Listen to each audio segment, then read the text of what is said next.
Mina kära bröder och systrar.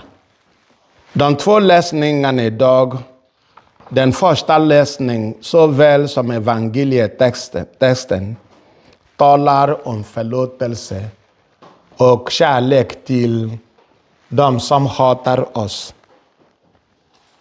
Är det möjligt, ärligt talat, att om någon gör dig illa, att du ska kanske säga bara okej, inga problem, jag förlåter dig. Det kan man diskutera och säga bra, det är bra idé. Men är det i praktiken, lever många människor på det sättet? Nej. Länderna kämpar mot varandra. Människor hatar varandra. Det är så världen fungerar. Och det är därför, när några kristna ville predika för en man i Italien, Indien tror jag. Och de sa till honom att Jesus Kristus har frälst oss. Mannen öppnade fönstret och tittade ut. Och sa till honom, världen ser inte ut som något frälst. Att inte slå tillbaka när någon har gjort oss illa. Att inte hämmas. Det är någonting som även någon som inte var en kristen lärde av Jesus. Mahatma Gandhi. Han sa att lex talionis skulle lämna oss alla blinda. Ni förstår, lex talionis, öga för öga, tand för tand. Att om vi gör så att om någon slår mig och jag blir blind och jag slår tillbaka, det är två som är blinda. Och min bror kommer och säger, du gjorde min bror, han slår honom på det andra ögat. Och han är totalt blind. Och hans bror slår min bror och det fortsätter på det sättet. Men det är så, om vi tittar på vad händer. Israel slår mot Hamas. Hamas slår tillbaka. Alltid det är mycket blod som spillas. Det är många människor som dör. Varför? Därför att dessa folk tänker inte på Jesu Kristi lära. Alltid säger påven, ni ska försona varandra, vi skulle tala om försoning. Det kan inte vara försoning om man inte följer Jesu Kristi principer. Jesus Kristus är den som älskade sina fiender.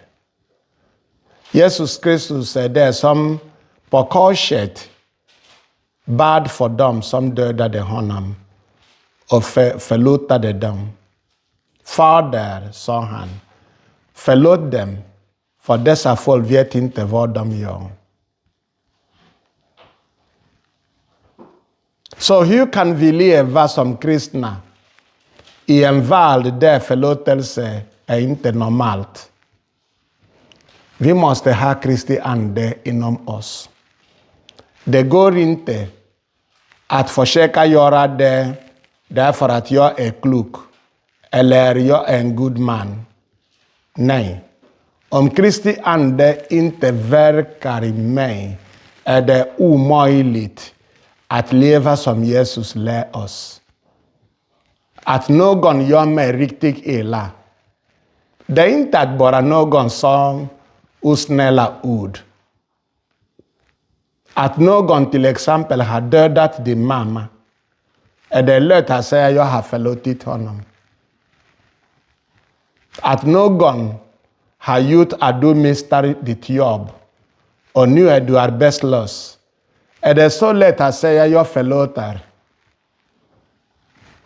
Tänk på en man. Frun kommer tillbaka och säger någon slog mig på torget. Ska han säga okej, förlåt honom, vi är katoliker. Absolut inte. Mannen ringer till polisen, eller hur? Och han vill att den mannen som gjorde det ska straffas. Det är så vi gör. Men om Kristi ande är inom oss, Jesu Kristi ande, så kan vi förlåta verkligen de som har gjort oss riktigt illa. Så kan vi älska de som hatar oss. Även om det är så att de som vi förlåter inte förstår vad vi gör. Det har hänt många gånger i Nigeria till exempel att muslimerna attackerade kyrkor. Och biskopen kom och sa, kom ihåg att vi är kristna. Vi får inte slå tillbaka. Och de skrattade och kom nästa gång och dödade flera. Och biskopen säger, förlåt, vi kan inte slå tillbaka. Och de kommer igen. Det hände i Sri Lanka. Jag tror det var en påskdag. Muslimer gick till kyrkan och dödade, var det 50 stycken. Det har hänt många gånger i Nigeria. Är det lätt att fortsätta förlåta när våra fiender vill inte acceptera att det är inte att vi är svaga. Det är bara att vi är Jesu lärjungar.